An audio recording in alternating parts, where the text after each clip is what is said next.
the concept of the 5 freedoms was introduced. They are freedom from hunger, thirst, fear, pain, and the freedom to express natural behaviors.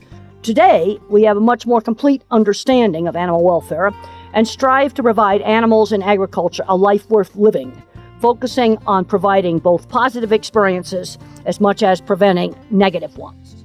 Well, I think the common threads would be how do we deal with the cows properly, and how do we take care of our livestock. That's a common thread. Most times getting help to run the dairy or help is a challenge to get. How do we manage our sustainability and our, deal with our waste and make the business sustainable, I think. We're trying to transition our business, involve some of the younger generation, and that can be a challenge. How do we bring them in, get them involved, and motivate them to kind of take things and run with them. Good animal welfare is a foundation of sustainability. When farm animals are provided for so that their welfare is good, we see healthier animals and we will use fewer antibiotics. This protects the food supply, the effectiveness of antibiotics, and decreases waste, which all serve to protect and promote a healthy planet. Good welfare means healthy cows, healthy people, and a healthy planet. I don't think there's a perfect way to house cows. In my lifetime, I'm getting to be pretty old now, so we've experienced a lot of different ways to house cows. I think we've learned a lot. I think the industry has learned a lot. We like to have the freestyle barn on kind of muddy days and bad days when it's snowing and raining, to have a place to go inside out of the weather instead of having to stand outside in the elements. It's like a puzzle. It's like a hodgepodge of different barns, and that's because we're never satisfied with the previous barn. Early experiences in an animal's life, both positive and negative, have a lasting effect. This is why good stockmanship is so important, so that the dairy cow can have a lifetime of good production. A couple of years ago, moved our dry cows from pasture to a barn. Oh, it's incredible, the results, because when they do calve in and they come in ready to go. So much happier and so much better performing animals. We're keeping them out of the elements. We can control their diet much better. When you can control it responsibly, you're far ahead. There are several procedures that may need to be done on cows and calves. These procedures can cause pain. Some are really necessary, like stopping the growth of horns, and others may be questionable, such as tail docking of cows. Many people find that this is not acceptable. Sustainable practices on the dairy farm have to consider the science, the health of the cow or calf, and the responsibility of care owed to the animals in production system. We have occasionally had a cow or calf slip through this dehorning system, and it is a huge safety risk. And so if she has horns, she's automatically the boss cow, and she's going to cause harm to other cows in the herd. When you feed them and when you get them closed up in an area, they'll horn each other, cut their sides. If you didn't get rid of their horns, they'd injure each other. Most dairy cattle have horns, and they can be dangerous to both people handling the cows and the herd mates. This is the reason why it's necessary to stop the growth of horns. We need to prevent pain, both before and after the procedure. We also need to use the least invasive method possible and provide pain relief in the form of a local anesthetic and the use of anti-inflammatory medications.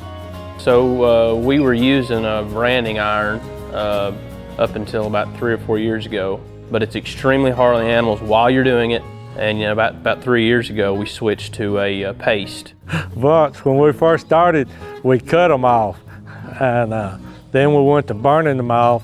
Now we lidocaine them and pain medicine and dehorning when they're small. It works a whole lot better. It ain't near as stressful on them doing when they're small. We try to make sure that we've got the dehorn paste on them before they're a week old.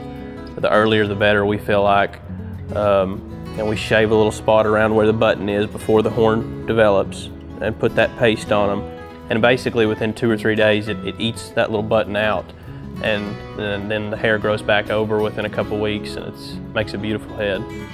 We also try to limit antibiotic use because, like I said, prevention with these animals is the key. We want to use vaccines to prevent issues, and we want to use good animal welfare and practices to prevent issues. Antibiotics for us is a last resort, just like it is for the consumer.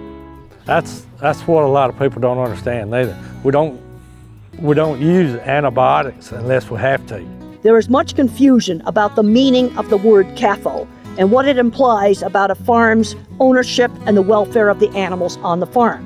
CAFO, it stands for Concentrated Animal Feeding Operation. Our operation is 2 CAFOs. As far as I'm concerned, it just means I have to go through a permitting process, that I have an approved system and an approved management plan to handle our waste and the nutrients that are in that waste. No, I don't think a CAFO really has much to do with the welfare of the cows. It has to do with the welfare of the land. Nationally, to be considered a CAFO, animals are confined in some way for 45 or more days a year in areas that do not have grass or vegetation. CAFOs are further broken down into large, medium, and small farms. When it comes to dairy farms, that means greater than 700 cows is large, 200 to 699 cows is medium, and less than 200 cows is small. Only large farms are required to register as a CAFO, while medium farms have additional criteria and small farms are required to be on a case-by-case basis. Any size farm can be a CAFO, and a CAFO farm may be owned or managed by a family or some other entity. We don't have many factory farms, even if they're milking 2,000 or 3,000 or 5,000. Most of the farms, they still family farms. Because there are some really large farms that have really large number of cows now, but some of them are family owned and they run just like my business. Most time it's maybe 2 families going together where they can divide their expenses, where they can make money to stay afloat, survive. A lot of our concern is how do we do cows better? Because the cows are our livelihood. But we're always trying to refocus on what are those big things that are holding our cows back. Yeah, cow comfort is extremely important to us, and we have a long way to go. We've made a lot of improvements over the last 3 or 4 years, but we absolutely have room to grow. There's a disconnect where the consumer a lot of times doesn't feel like it benefits the producer to take care of our cows, which couldn't be farther from the truth. And so we've got a long ways to go, but we're always striving to do better.